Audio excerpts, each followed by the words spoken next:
ಭಾರತ ದೇಶದಲ್ಲಿ ಕಾಂಗ್ರೆಸ್ ಹಾಳೆ ಹಂಗಾತ ಹೇಳ್ರಿ. ಇದೊಂದು ಭಾಳ ಕೂಲಂಕುಷವಾಗಿ ಇವತ್ತು ಹಳೆಯ ಕಾಂಗ್ರೆಸ್ಸಿಗರು ಸ್ವಾತಂತ್ರ್ಯ ಯೋಧರು ನಮ್ಮ ಕಚೇರಿಗೆ ಬಂದು ಹೇಳ್ತಿರ್ತಾರೆ, ಕಾಂಗ್ರೆಸ್ ಭಾರತ ದೇಶದಲ್ಲಿ ಹಾಳಾತ ಹೆಂಗ, ಇಂದಿರಾ ಗಾಂಧಿ ಇದ್ದಾಗ ಹೆಂಗೆ ಕಂಟ್ರೋಲ್ ಇತ್ತು, ನೆಹರು ಇದ್ದಾಗ ಹೆಂಗೆ ಕಂಟ್ರೋಲ್ ಇತ್ತು, ಮನಮೋಹನ್ ಸಿಂಗ್ ಮತ್ತು ನರಸಿಂಹರಾವ್ ಇದ್ದಾಗ ಹೆಂಗೆ ಕಂಟ್ರೋಲಿಂಗ್ ಇತ್ತು, ಕಾಂಗ್ರೆಸ್ ಹಾಳೆ ಯಾಕಾತು ಅನ್ನೋ ವಿಚಾರ ಸಹಿತ ಮಾಡೋಕ್ಕೆ ಇಲ್ಲಿ ಬರ್ತಾರೆ. ಕಾಂಗ್ರೆಸ್ಸದ ಒಂದು ಸೇವಾದಳ ಅಂಥೇಳಿ ಒಂದಿತ್ತು ರೀ ಭಾರತ ದೇಶದಾಗ ಭಾಳ ಪ್ರಸಿದ್ಧ ಸೇವಾದಳ. ಅದರ ಸಂಸ್ಥಾಪಕರಾದಂಥ ದಿವಂಗತ NS ಹರ್ಡೀಕರ್ ಅವರ ಕರ್ಮಭೂಮಿಯಲ್ಲಿ ಈ ಸ್ಟುಡಿಯೋನು ನಡೆಯಾಕತ್ತೈತಿ. ಅದನ್ನು ಒಂದು ತಲೆಯಾಗಿ ಇಟ್ಕೋರಿ, ಇದು ಕರ್ಮಭೂಮಿ ರೀ, ಇದು ಘಟಪ್ರಭಾ ಅಂದ್ರೆ. NS ಹರ್ಡೀಕರ್ ಭಾರತದ ಸ್ವಾತಂತ್ರ್ಯ ಸೇನಾನಿ ಮತ್ತು ಸ್ವಾತಂತ್ರ್ಯ ಹೋರಾಟಗಾರ ಮತ್ತು ಸೇವಾದಳದ ಸಂಸ್ಥಾಪಕ.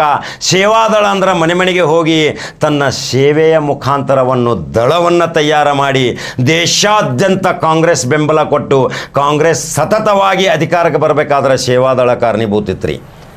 ಈಗ ಸೇವಾದಳ ಅಂದ ತಕ್ಷಣ ಛಿದ್ರಾಗಿ ಹೋಗೈತ್ರಿ. ಸೇವಾದಳ ಅನ್ನೋದು ಗೊತ್ತಿಲ್ಲ.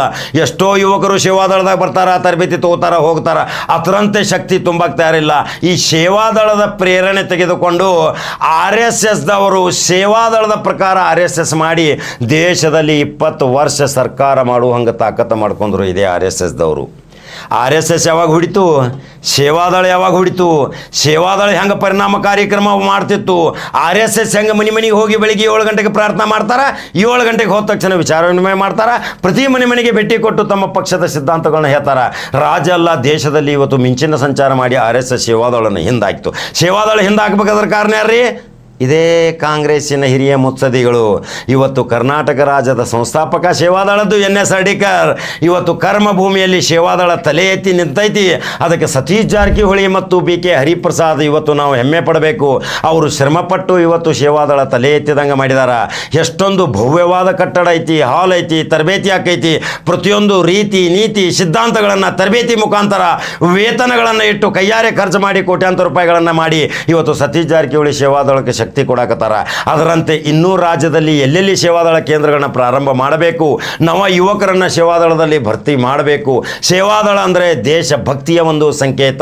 ಅದನ್ನು ನೋಡಿದ ತಕ್ಷಣ RSSದವರು ಕಲ್ಕೊಂಡ್ರು, RSSದವರು ಮುಂದೆ ಹೋದರು, ಸೇವಾದಳ ಹಿಂದಾತು. ಇದಕ್ಕೆ ಸೇವಾದಳಕ್ಕೆ ಏನು ಶಕ್ತಿ ಐತೆ ಅನ್ನೋದು ಇವತ್ತು ಫ್ಲ್ಯಾಗ್ ಹಾಸ್ಟಿಂಗ್ ಇರಲಿ, ಆಗಸ್ಟ್ 15 ಇರಲಿ, ಜನವರಿ 26 ಇರಲಿ, ಸೇವಾದಳ ಕಾರ್ಯಕರ್ತರ ಧ್ವಜವಂದನೆ ಮಾಡುವಾಗ ಪ್ರೇಯರು ಮತ್ತು ಅದನ್ನು ರಾಷ್ಟ್ರಗೀತೆ ಹಾಡುವಂಥ ಸುಮಧುರ ಸಂಗೀತ ಕೇಳುವ ಸಲುವಾಗಿ ಇಂದಿರಾ ಗಾಂಧಿ ಒನ್ಸ್ ಮೋರ್ ಅಂತಿದ್ರು. ಇದೇ ಕರ್ನಾಟಕದ ಇದೇ ಸೇವಾದಳ ಘಟಕ ಗೋಕಾಕ ತಾಲೂಕಿನ ಘಟಪ್ರಭಾದಾಗಿರುವಂಥದ್ದು. ಸೋನಿಯಾ ಗಾಂಧಿ ಬಂದಾಗೂ ಸಹಿತ ಇವರ ಒಂದು ಸುಗಮ ಸಂಗೀತ ಸೇವಾದಳದ ಗೀತೆಯನ್ನು ಕೇಳುವಾಗ ಇನ್ನೊಮ್ಮೆ ಒನ್ಸ್ ಮೋರ್ ಅಂದಿದ್ದು ಇದೇ ಪ್ರಿಯಾಂಕಾ ವಾಡ್ರಾ ಸಹಿತ ಇಲ್ಲಿ ಬಂದು ಎಷ್ಟೊಂದು ಸೇವಾದಳದ ಕಾರ್ಯ ಮೆಚ್ಚುಗೆ ವ್ಯಕ್ತಪಡಿಸಿದ್ದು.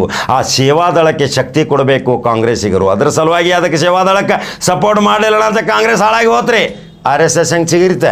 ಸೇವಾದಳ ಅವರ ಶಿಸ್ತಿನ ಬಟ್ಟೆ, ಟೊಪ್ಪಿಗೆ, ದೇಶಭಕ್ತಿಯ ಸಂಕೇತ ಇವತ್ತು ಎಲ್ಲಿ ಐತ್ರಿ? ಇವತ್ತು ರಾಜ್ಯ ಸೇವಾದಳದ ಯುವ ನಾಯಕ ಸಹಿತ ನಮ್ಮ ಸ್ಟುಡಿಯೋಗೆ ಬಂದು ಹೇಳ್ತಾರೆ, ಹಿರಿಯ ನಾಯಕರು ಸಹಿತ ಬಂದು ಹೇಳ್ತಾರೆ, ಸೇವಾದಳ ಹಾಳಾಗಕ್ಕೆ ಕಾಂಗ್ರೆಸ್ ಹಿರಿಯ ನಾಯಕರು ಕಾರಣ ಅಂತೇಳಿ.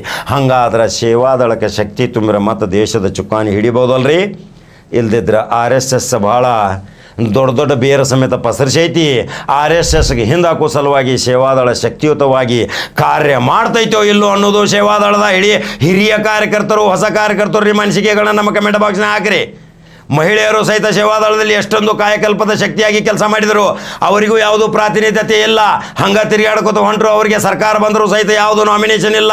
ವಾಮ ಮಾರ್ಗದಿಂದ ಬಂದವರಿಗೆ ನಿಗಮ ಮಂಡಳಿ ಅಧ್ಯಕ್ಷ, ನಿಗಮ ಮಂಡಳಿಯ ನಿರ್ದೇಶಕ ಸ್ಥಾನ, ರಾಜಕೀಯ ಕಾರ್ಯದರ್ಶಿಗಳನ್ನ ಮಾಡಿದರು. ರಾಜಕೀಯ ಕಾರ್ಯದರ್ಶಿಗಳನ್ನ ಮಾಡಿದಂಥ ವಿಧಾನಸೌಧದ 3ನೇ ಮಹಡಿಯಲ್ಲಿ ಇರುವಂಥ 3 ಜನರಿಗೂ ಒಬ್ಬ ಶಾಸಕನ ಸಹಿತ ಬೆಂಬಲ ಇಲ್ಲ. ಅಂಥವರಿಗೆ ನೀವು ರಾಜಕೀಯ ಕಾರ್ಯದರ್ಶಿ ಮಾಡ್ತೀರಿ. ಸೇವಾದಳದ ಕಾರ್ಯಕರ್ತನನ್ನು ರಾಜಕೀಯ ಕಾರ್ಯದರ್ಶಿ ಮಾಡಿದ್ರೆ ಎಷ್ಟೊಂದು ಚೆಂದ ಆಗುತ್ತಿತ್ತು ಸೇವಾದಳ. ಹಂಗಾದ್ರೆ ರಾಜ್ಯದ ಹಿರಿಯ ನಾಯಕರು, ಕಾಂಗ್ರೆಸ್ಸಿಗರು ಈ ಸೇವಾದಳ ಸತೀಶ್ ಜಾರಕಿಹೊಳಿ ಒಬ್ಬ ಬೆಳೆಸಾಕತ್ತಾನಂದ್ರೆ ನೀವ್ಯಾಕೆ ಬೆಳೆಸಾಕ ತಯಾರಿಲ್ಲ ಅನ್ನೋದು ಅನಿಸಿಕೆಗಳು ನನಗೆ ಹಾಕ್ತೀರಿ. ಹಂಗಾದ್ರೆ ಕಡಕ ಜವಾರಿ ಕಾಕ ಯೂಟ್ಯೂಬ್ದಾಗ ಬಟನ್ ಹೊಡ್ಕೊತೋಗ್ರಿ, ಅನಿಸಿಕೆ ಹಾಕ್ರಿ, ಲೈಕ್ ಮಾಡಿರಿ, ಶೇರ್ ಮಾಡಿರಿ, ಫೇಸ್ಬುಕ್ ಫಾಲೋ ಮಾಡಿರಿ. ಮತ್ತೊಂದು ಸುದ್ದಿ ಹೋಗಿ ಬರ್ತೀನಿ. ನಮಸ್ಕಾರ.